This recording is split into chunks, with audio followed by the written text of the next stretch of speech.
Magandang araw po sa inyong lahat mga boss. Welcome back ulit sa channel natin. Sa video ito mga bossing, yung 4 na Tamiya na yan is sold na. And ngayon yung pangatlong Tamiya is kukunin na at pipick upin na ng may-ari mga bossing. Bali ito siya mga boss, ayan. Yung plate number niya po is DJB380. And yung una pala nating nabenta dyan mga bossing is yung sa Quezon City na plate number DHT502. And yung pangalawa mga bossing is yung dineliver natin sa Pierre na may plate number DGU917. And ito yung ngayong ilalabas natin mga bossing na may plate number DJB380. Bali taga Bacoor lang yung nakakuha sa kanya. And yung last naman mga bossing taga Ilocos Norte, itong may plate number na WKE401.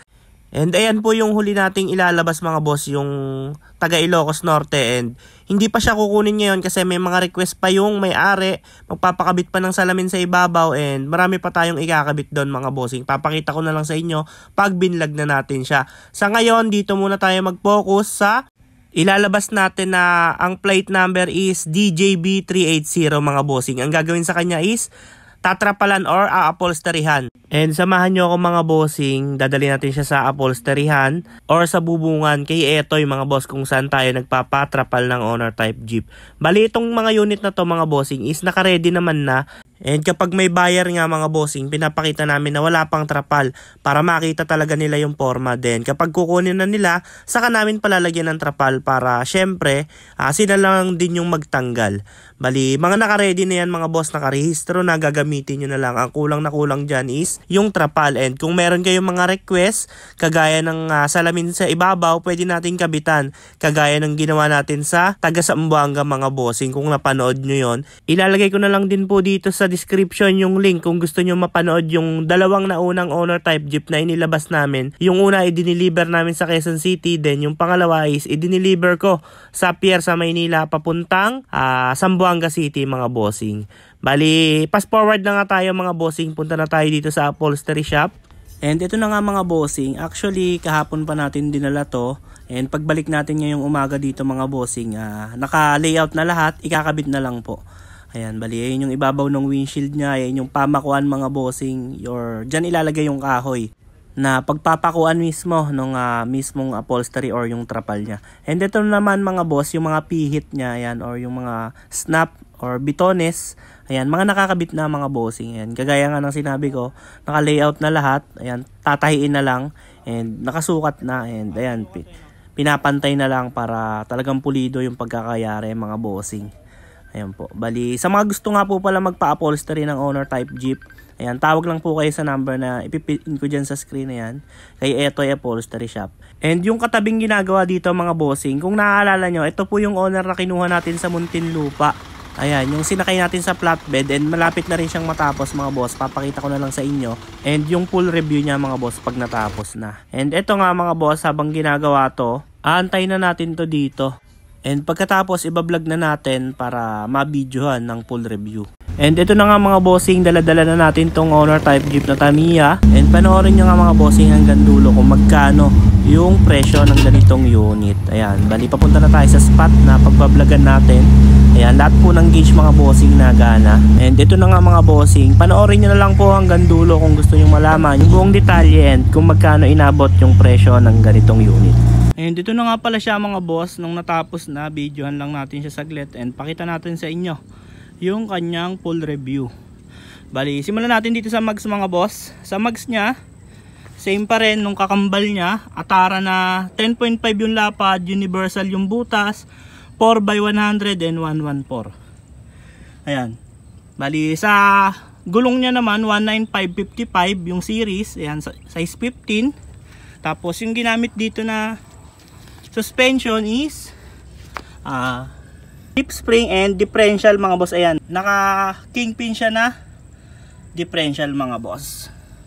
Then dito naman headlight, kasama na po dyan yung signal light mga boss. Ayan, simple lang. Ayan, naka boss na headlight. Ayan po.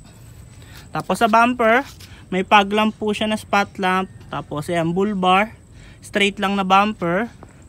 Then ito naman sa makina niya, Sa makina naman yung mga boss, Toyota 4K engine, 4-speed manual transmission. Ayan, naka racing filter. Ayan po yung radiator nya. Ayan, bago yung battery. Tapos ayan, may coolant na rin, yung reserve water. Ayan yung radiator, may shroud sa radiator na stainless. Ayan po yung engine bay nya. Tapos ito naman yung kanyang lagayan ng harness mga boss. Ayan, sa tubo na yan. Tapos ayan yung kanyang hydrovac bago. Ito yung kanyang fuse box. Ayan o, nandiyan nakaporma. Ayan po. Ayan, simpleng-simple lang yung engine bay nya mga boss.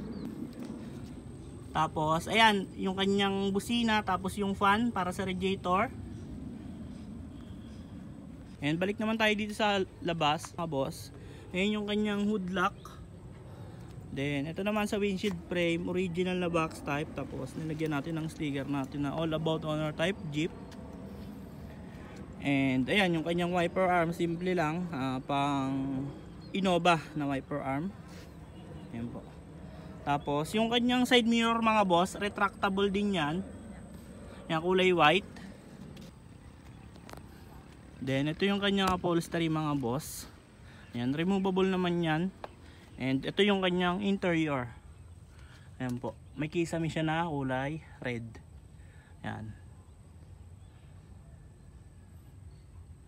Tapos yung upuan niya, Recaro na SR7. Ayan po mga boss. Tapos ayan, may seatbelt na rin. Ayan, kompleto na po ito mga boss. Then dito naman sa kanyang mga gauge, kompleto rin yan. Speedometer, ampere gauge, temperature gauge, oil gauge, tsaka fuel gauge mga boss. Tapos naka bubble shift knob siya. Tapos ayan yung kanyang handbrake. Ayan po.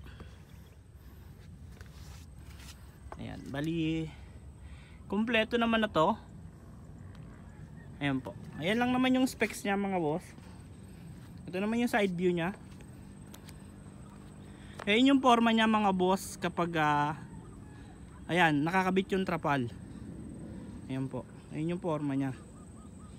Tapos dito sa likod, ayan. Ayan yung pinaka-trapal niya mga boss sa likod. May cover na trapal. Ayan po. Bali, ditanggal din yan mga boss. Ayan, kung makikita ninyo.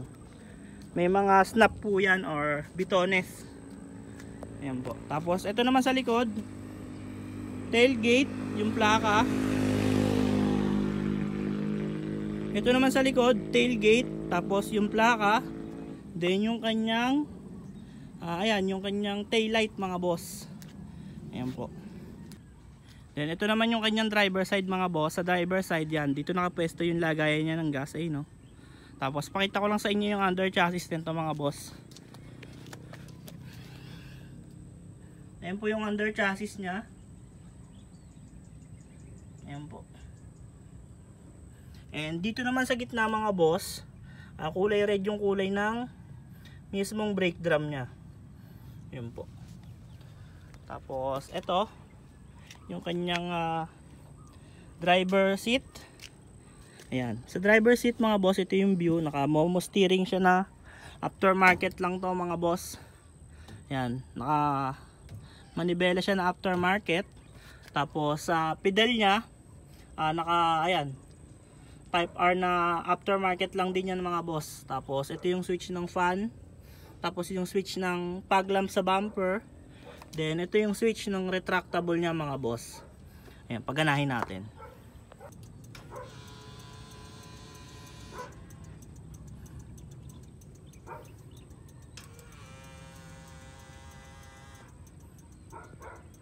Ayan, naka hazard po yan mga boss. Ayan, may ilaw na rin yung kanyang side mirror mga boss. Ayan po. Ayan. Napakaganda mga bossing.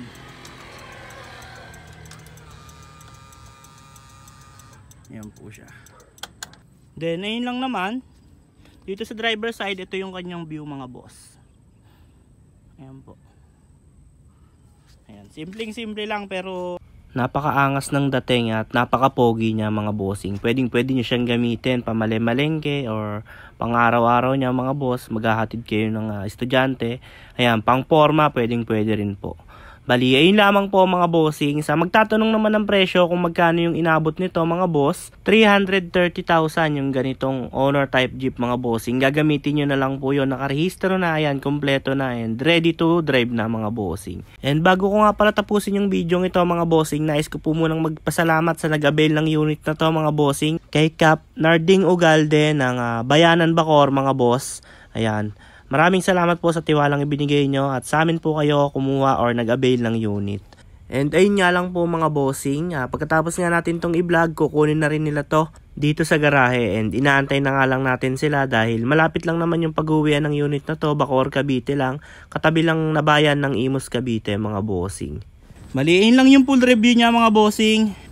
And sa mga gusto ng owner type jeep mga boss, tawag lang po kayo sa number na naka-flash dyan sa screen. And para madali nyo kaming makontak, ipipin ko rin po dito yung Facebook page namin para madali nyo kaming makausap.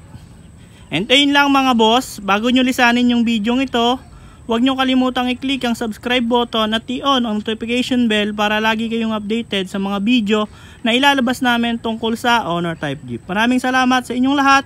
See you sa next video. Ito mga boss, bali pauwi na nga papuntang Bacoor. Yan, medyo nag-uulan lang. Ingat po kuya. Thank you po.